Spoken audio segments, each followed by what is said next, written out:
Sir రాష్ట్రానికి సంబంధించిన ఇష్యూస్కి వస్తే రాష్ట్రంలో ప్రజెంట్ రైతులు కళ్ళాల్లో ధాన్యానికి సంబంధించి ఇబ్బందులు పడుతున్న పరిస్థితి ఉంది. చాలా ఇష్యూస్ ఉన్నాయి ఫార్మర్స్కి సంబంధించిన ఇష్యూస్లో.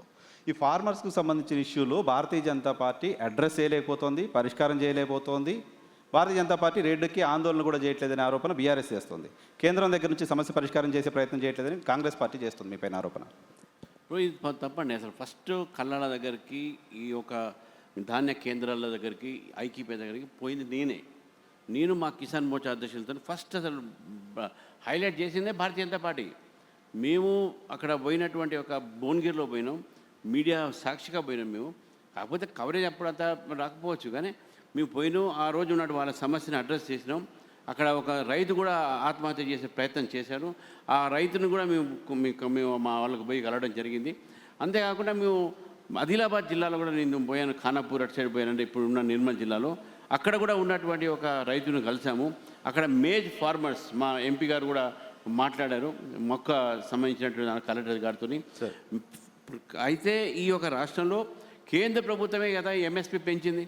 మేము పెంచినప్పుడు ఆ రేటుకు వాళ్ళు కొనుగోలు చేయక వాళ్ళ మీద ప్రెషర్ పెట్టి రైతుల దగ్గర తక్కువ కొనేటటువంటి ప్రయత్నం చేస్తుంది. రైస్ మిల్లర్స్, ట్రాన్స్పోర్టర్స్, తర్వాత ఉన్నటువంటి మధ్యన కమిషన్ ఏజెంట్స్, వీళ్ళందరూ రైతులకు నష్టం చేస్తుంది రాష్ట్ర ప్రభుత్వం.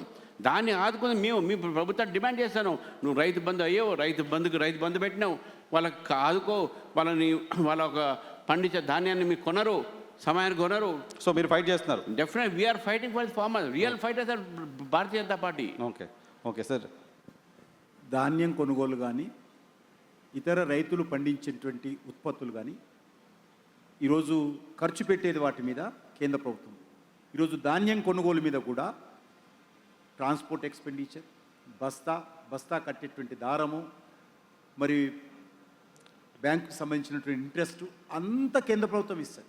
ఎందుకంటే మాకు మిషనరీ లేదు, రాష్ట్ర ప్రభుత్వం మిషనరీ ఉపయోగించుకొని కొంటామని.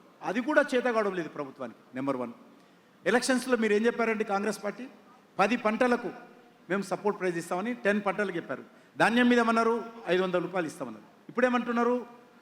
సన్నోట్ల మీదనే ఇస్తాం, సన్నోట్లకే ఇస్తాం.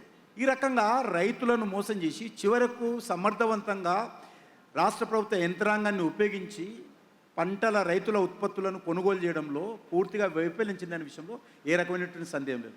ఇప్పటి కూడా మొన్న క్యాబినెట్లో మేము ప్రకటించాం, నిన్న పేపర్ వచ్చింది.